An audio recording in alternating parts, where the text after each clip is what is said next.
So morning, everybody. Thank you very much for coming along to today's meeting. And today I will be talking about direct mail.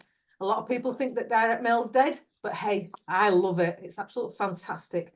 So I'll be going through the unlocking the power of AI. So it's using AI as well as then using it to help you with your direct mailing campaigns. So a little bit about us. Yay, Data Bubble. There's me and Steve that actually run Data Bubble. And as it happens, this year we are 15-year-old. Yay, which is fantastic. It's been quite a while that we've been working together. Steve tends to do the accounts bit and I tend to do the kind of customer service for marketing, sales and things like that. And I can't do any presentation without my beloved Rhodesian Ridgebacks. Yes, there's a picture there of them so that you can then have a look. But what they do is, yeah, they make me smile every single time. And yeah, they're just fantastic dogs. So today, as I mentioned, I'm going to be doing a talk about direct mail. So why use direct mailing in a world of digital marketing? Well, I don't know about you, but it's easy to go delete when you actually get an email through. But when was the last time you actually got something physical through the post? And I'm not talking about the kind of bills or your credit card statements, none of that rubbish. I'm talking about a letter. When was the last time you actually received a letter through the post? What did you do? You actually opened it. Did you read it? I bet you did actually, because let's face it, direct mail creates intrigue. It creates, it's something new. It's something different. So it really can create an impact. And that's why people do actually use direct mail to promote the business. It can be really targeted. You can really target your ideal client. You can tailor the message to that specific client. So it actually resonates with your ideal client. And what it is, it's a physical piece of information, physical piece of post that you can actually hold. And you know what? What I tend to find is that if you've actually sent it in business to business terms, if you've sent it to somebody, for example, if I'm targeting the marketing manager and there's another person that deals with it, they pass that piece of post onto the correct person. So it's not only just read by one person, it can actually be read by members of the team.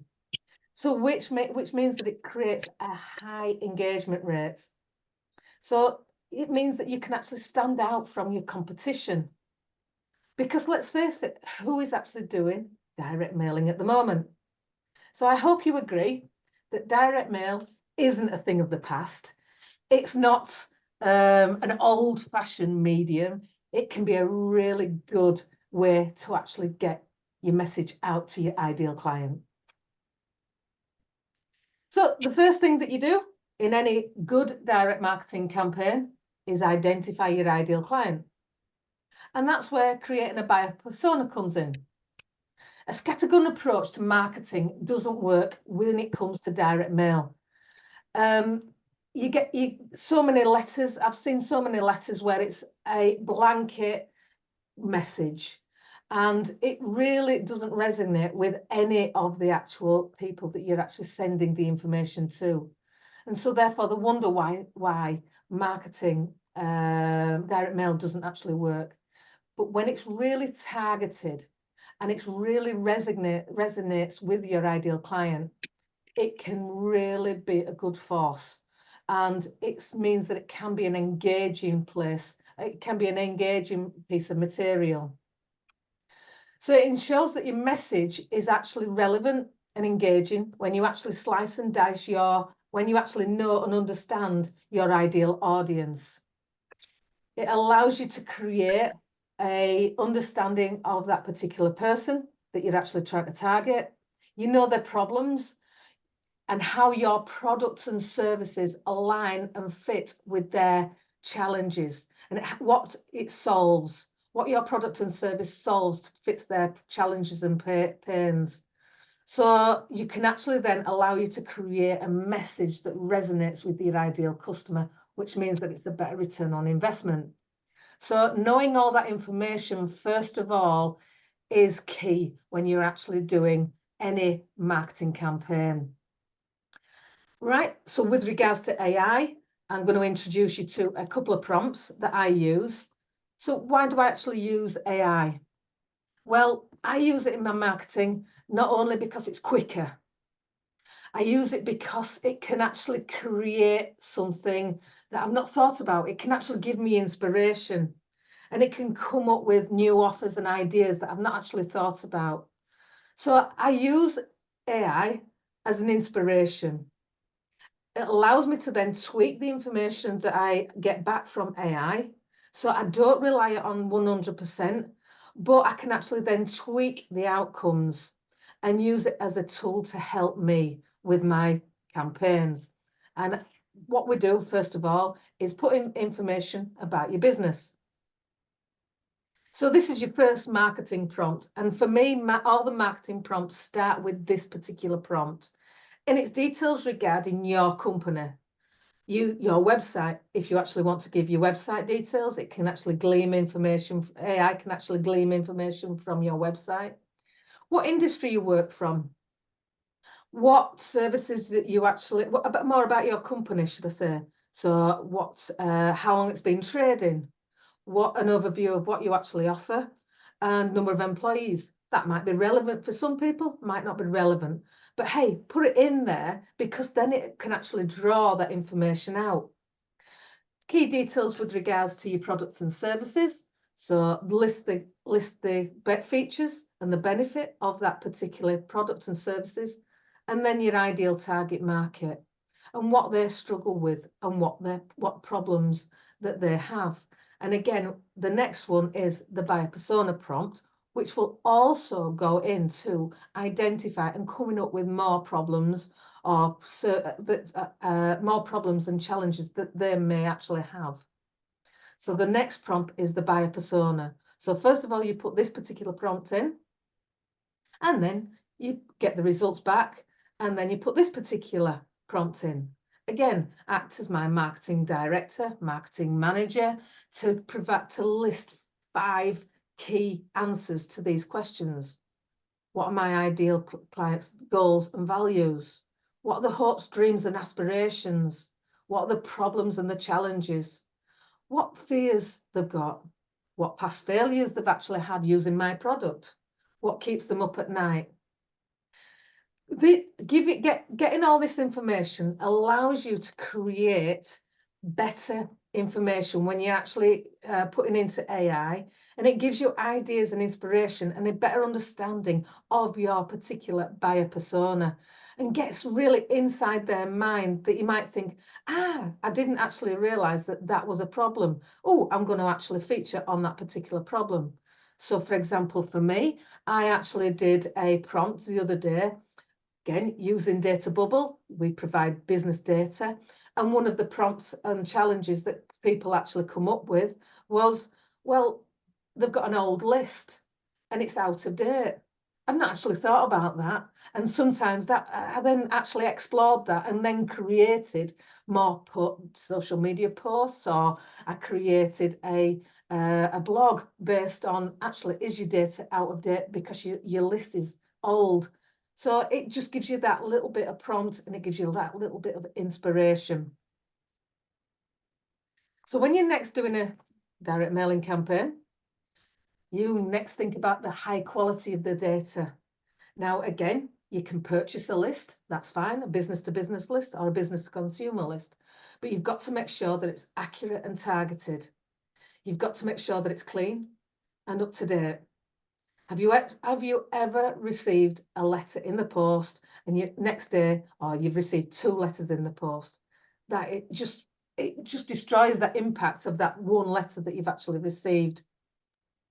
So getting a clean and up-to-date database is key.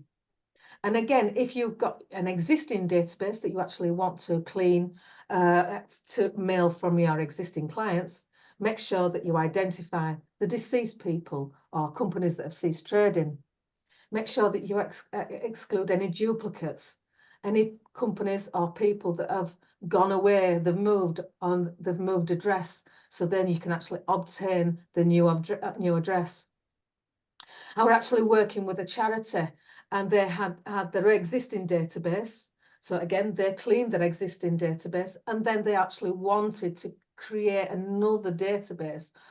They wanted to buy another database of existing donors, of people that were interested in animal charities. So what they did is, to make sure that the impact was fantastic, they excluded records that were already in their existing clients from the data that they actually purchased, so that they then got maximum impact on their particular campaign. So data quality is the backbone of successful direct mailing campaigns. And then there's the importance of segmentation. So once you have got your data list, you then want to segment the data. And again, I was working with a printer. He wanted to do a campaign to target funeral directors, as well as then wedding organisations, to promote the fact that it does actually do order of services for funerals, as well as then order of services for weddings and printing for weddings. Now, the thing is, if he'd have sent the same message to them, both of them, two different people, it'd have been a disconnect, because the worst thing you could have done is got them mixed up. You don't want to send a funeral order service to a wedding company, or vice versa. So basically, that's the importance of segmenting your data, so that you can then create a message that's specific for that particular segment of company or industry that you actually want to target. Or again, business to business, you might turn around and say, right, okay, I want to target people that are homeowners. I want to target people with hobbies or interest, exactly like the animal charity. They wanted to target people that had an interest in animals that already exist. They were already interested and had an affinity with animals and protection of animals. So therefore, they were actually making sure that they segmented their data to make sure that they were being able to make sure that it's more targeted. And again, AI can actually help you. It can actually do that segmentation for you. Now, the next thing is creating your offer. Now, creating a good offer means that a compelling offer grabs your client's attention. It means that it's more likely to be engaging with you. And a strong offer can help you stand out from the crowd, stand out from your customers, and also stand out that you turn around and go, yeah, actually, I want that particular offer. It builds trust. It can also build credibility with your audience. And when your customers feel that they've got a really good deal, they've got a really good offer, then it makes them feel valued and more inclined to actually respond to you and become a loyal brand ambassador. And again, you also then create a sense of urgency with your offer, because it's time limited. It can be time sensitive. Now, I used to always struggle with coming up with an offer for Data Bubble. And in the past, I've thought, right, okay, what can I do? Get 10 records free. What else can I actually offer? Can I offer email marketing? Things like that. And I came across a book by Alex Hormizzi. I think that's how you pronounce it, and I do apologise if it's not. But it was an offer, and it's the $1 million offer.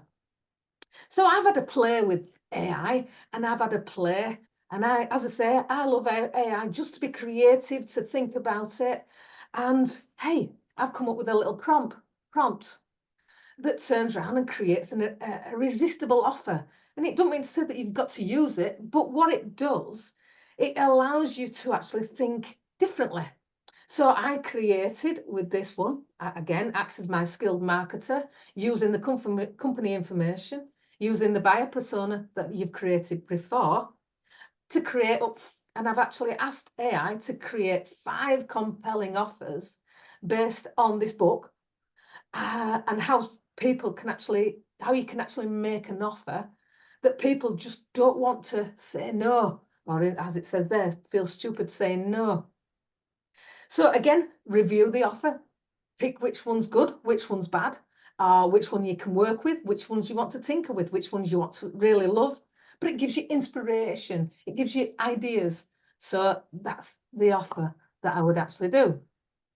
And our offer is, Blessing's going to put the details in the chat, to actually book an appointment with us. Let's have a 30-minute call. Let's have a discussion with regards to your own marketing, your own outbound marketing.